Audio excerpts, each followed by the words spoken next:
Welcome to my another video. আশা করি সকলেই ভালো আছেন আর আপনাদের দয়ায় আমি অনেক ভালো আছি। তো আজকে অনেকদিন পর ব্লগে আসলাম, কারণ বিগত অনেক দিন যাবত আমি কোনো ব্লগ করি না। আমার পরীক্ষা চলতেছে, যে কারণে ব্লগ ভিডিও আপলোড করা হয় না।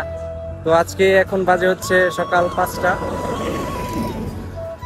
তো আজকে ব্লগ করার উদ্দেশ্য একমাত্র আমরা কলেজ থেকে ইন্ডাস্ট্রিয়াল ট্যুরে যাচ্ছি, যে কারণে আর কি এত সকালে ঘুম থেকে উঠে গোসল টোসল করে একদম সবাই রেডি। আর আজকে কলেজের সবাই একসাথে যাব। আর আজকে ব্লগে একটু নতুন নতুন মানুষ, হ্যান্ডেল মুশারফ আর তারিক। তো গাইস, আপনারা আজকেও ব্লগটা দেখেন আর এনজয় করেন, আর দেখি আপনাদেরকে কিছু ভালো কিছু দিতে পারি কিনা। তো আমি কলেজের কাছাকাছি চলে এসেছি, আর ওই পাশে গাড়ি, জানি না দেখা যাচ্ছে কিনা, জুম করলে হয়তো একটু দেখা যেতে পারে। হ্যাঁ, ওখানে গাড়িগুলো দাঁড়িয়ে আছে। তো আমরা গাড়িতে উঠবো এখনই। আর এখন 5টার একটু বেশি বাজে, কয়টা বাজে 5টার একটু বেশি। তো 6টা থেকে আর কি গাড়িটা আমাদের ছাড়বে এখান থেকে। আর আমি কোথায় যাচ্ছি বলতে, বিডি কলিং না, আমি বিডি কলিং এ যাচ্ছি আমরা। আর গাইস, এই আমার কলেজ, মানে যেটাতে আমি করি। অবশ্য আমার পড়াশোনা শেষ, আর মাত্র একটা পরীক্ষা আছে, তারপরে আমি কলেজ থেকে বিদায় নিব। আর আমাদের ইন্টারভিউ শুরু হয়ে যাবে মনে হয় 1 তারিখ থেকে, না? আর গাইস, আমরা কথা বলতে বলতে প্রায় সামনেই চলে এসেছি। মানে খুবই দুষ্ট বন্ধু বান্ধব, তার মধ্যে একজন বিশিষ্ট কি বলে, আপনারা তো বুঝতেই পারতেছেন। আরে হাবিবি come to BD calling. BD calling বন্যার বাস আপনাদেরকে পরে কি ব্লগে রাখছি না আমি। ওরে বাবা, এটা কি বন্ধু ব্যানার। আচ্ছা, যাই হোক, তোমরা যে এত সকালে ঘুম থেকে উঠে গোসল করে এত কষ্ট করে এখানে এসে তোমাদের কি মানে খুব বিরক্তি ফিল হচ্ছে? না, অনেক ভালো লাগছে। আরে শেষের বন্ধু, কি অবস্থা? কই যাইতাছো?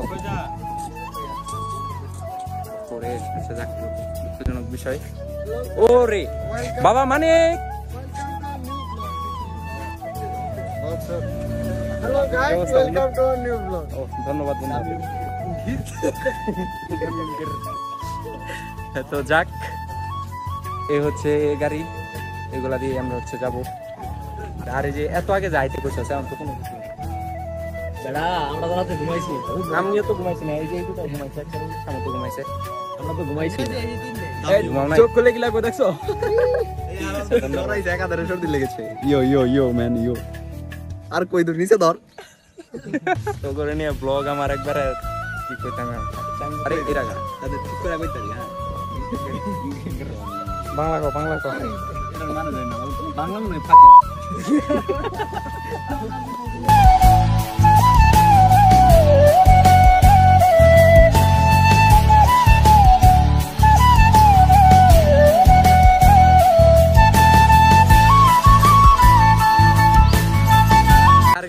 দেখতে দেখতে মোটামুটি আমরা সবাই চলে এসেছি কলেজে। আর আমার সব বন্ধু বান্ধব। কি অবস্থা? আর গাইস, আমাদের থাম্বনেলের জন্য ছবির দরকার ছিল। আমরা ছবি তুলে আমরা রওনা হয়ে যাই কলেজের ভিতরের দিকে, কারণ স্যার একটু ডেকেছিল ভিতরের দিকে। আর আমরা স্যারের কথা শুনে ঝটপট গাড়ি উঠে পড়লাম। আর গাড়িতে উঠে আমরা একটু দুষ্টামি করতে করতে রওনা হয়ে যাই আমাদের ইন্ডাস্ট্রিয়াল ট্যুরের উদ্দেশ্যে। তো ভালোই লাগতেছিল, আর বাহিরে প্রাকৃতিক সৌন্দর্য। সিনেমাটিক ভিডিও নেওয়ার চেষ্টা করলাম, আর সিনেমাটিক ভিডিও নেওয়া শেষ হইতে আমরা একটু রাস্তার মাঝখানে বিরতি নিয়ে নিলাম খাওয়া দাওয়া করার জন্য। তো গাড়ি থেকে নেমে সবাই খাওয়া দাওয়ার উদ্দেশ্যে একটু দোকানের কাছাকাছি আসলাম, দেখলাম স্যাররা ওইদিকে। আর স্যারেরাও অনেক খুশি, কারণ আমাদেরকে ট্যুরে নিয়ে যাইতেছে এই কারণে। আর এদিকে বন্ধু মারুফ ক্যামেরার সামনে এসে ভাব মারতেছিল, আর আমি ক্যামেরাটা সামনের দিকে দিয়ে একটু এগিয়ে যাওয়ার চেষ্টা করলাম। দেখলাম আরো কিছু বন্ধু বান্ধব ওখানে দুষ্টামি করতেছে, আর ওখানে আমাদের সিআই স্যারও ছিল।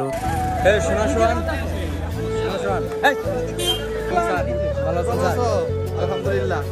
আর গাইস, স্যারের সাথে কথা বলা শেষ করার পর আমরা খাওয়া দাওয়ার কাজটাও শেষ করে ফেলি, এবং গাড়িতে উঠে আমরা চলে আসি আমাদের গন্তব্যে, মানে বিডি কলিং এর একদম সামনাসামনি। তো আমরা এখন আর দেরি করব না, তাড়াতাড়ি উঠে যাচ্ছি। আর এই বিডি কলিং মূলত একটি আইটি অফিস। তো আমরা আর দেরি করলাম না, তাড়াতাড়ি উঠে পড়লাম বিডি কলিং এর অফিসগুলো ভিজিট করার জন্য।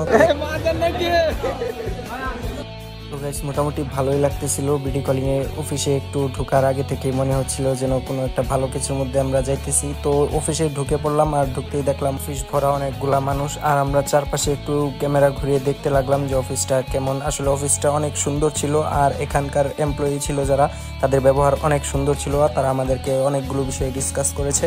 এবং তারা তাদের ইন্ডাস্ট্রি সম্পর্কে আমাদেরকে অনেক কিছুই অবগত করেছে। আর এখানে মেন্টররা খুবই ভালো এবং খুবই সুন্দর ব্যবহার ওদের, এবং আমাদেরকে খুব সুন্দরভাবে গুছিয়ে বুঝিয়ে দিয়েছে সকল সার্ভিস সমূহ এবং তাদের কোর্সগুলা কিভাবে করতে হবে। আর এখানে আইটি সম্পর্কিত সকল ধরনের প্রশিক্ষণ আপনারা এখান থেকে নিতে পারবেন আপনারা চাইলে সহজেই। আর এখান থেকে আপনারা যে কোর্সগুলো করতে পারবেন তার মধ্যে হচ্ছে ওয়েব ডেভেলপমেন্ট, অ্যাপস ডেভেলপমেন্ট এবং ফ্রন্ট-এন্ড, ব্যাক-এন্ড এবং ফ্লাটার এবং বিভিন্ন ধরনের কাজ আপনারা এখান থেকে শিখতে পারবেন খুব সহজে। এবং গ্রাফিক্স ডিজাইন, এছাড়াও রয়েছে professional video editing, UX UI design এবং ডিজিটাল মার্কেটিং, নেটওয়ার্কিং, আরো যাবতীয় অনেক কাজ এখান থেকে আপনারা প্রশিক্ষণ নিতে পারবেন। আর গাইস এখানে আমরা বেশি দেরি না করে বের হয়ে যাই বিডি কলিং এর আরেকটি অফিস ভিজিট করার জন্য। অবশ্যই রোদের মধ্যে হাঁটাহাঁটি করতে আর একটু ভালো লাগতেছে না, তারপরেও যাইতে হচ্ছে কারণ ভিজিট করতেই হবে। আর গাইস হাঁটাহাঁটির পর আমরা অবশেষে এই অফিসটাতেও ঢুকে পড়লাম ভিজিট করার জন্য। যাক, অফিসটা এটাও অনেক সুন্দর। ফাইনালি কপালে খাবার মিললো।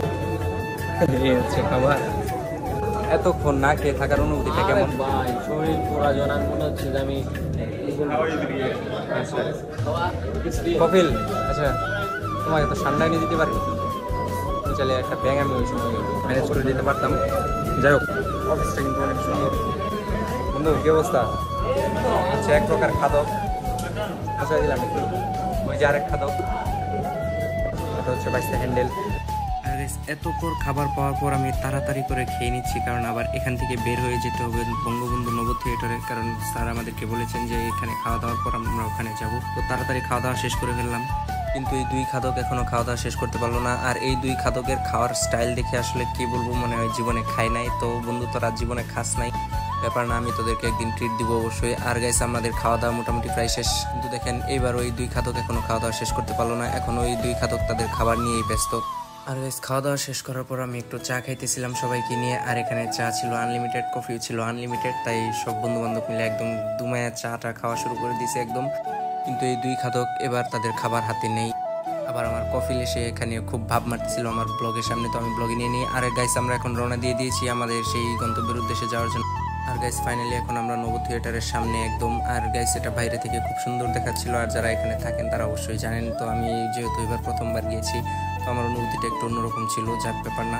আর গাইস আমরা গাড়ি থেকে যখন নামি, তারপর থেকে ভিতর থেকে কয়েকজন লোক এসে আমাদেরকে রিসিভ করে নিয়ে যায়। তো আমরা ভিতরে যাওয়ার জন্য সারিবদ্ধ হই, কারণ যেহেতু আমরা বন্ধু বান্ধব অনেকজন আর লোক সংখ্যাও অনেক বেশি, তাই আমরা সারিবদ্ধভাবে ভিতরে যাওয়া শুরু করলাম। আর সবাই দিকে ভাব মারতেছিল আমার ব্লগের সামনে, তো অনেকে দুষ্টামি করতেছিল, যাক ভালোই লাগতেছিল। এটা একদিকে খারাপ লাগতেছে কারণ ডিপ্লোমা লাইফের শেষ ঘোরাঘুরি এটা, এরকম বন্ধু বান্ধবের সাথে হয়তো বা আর ঘোরাঘুরি হবে না। বন্ধু বান্ধবের সাথে ঘোরাঘুরি হবে, কিন্তু এদের সাথে আর ঘোরাঘুরি হবে না, কারণ এক একজন থাকবে এক এক জায়গায়।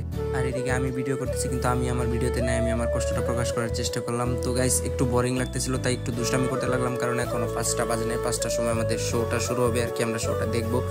ছবি তুলতেছিল আর আমি দুষ্টামি করতেছিলাম। তো এক পর্যায়ে আমরা একটা চরকির উপরে উঠি, যেখানে একটু ঘোরানো হয়, আর ঘোরানো দিতে দিতে আমরা একটু ভয়ও পেয়ে যাই যেহেতু ঘুরতেছিল। আর এক পর্যায়ে আমার এক বন্ধু মারুফ, উনি একদম পড়ে যায়। অবশ্য বিষয়টা ফানি হলেও কিন্তু খুবই কষ্টকর।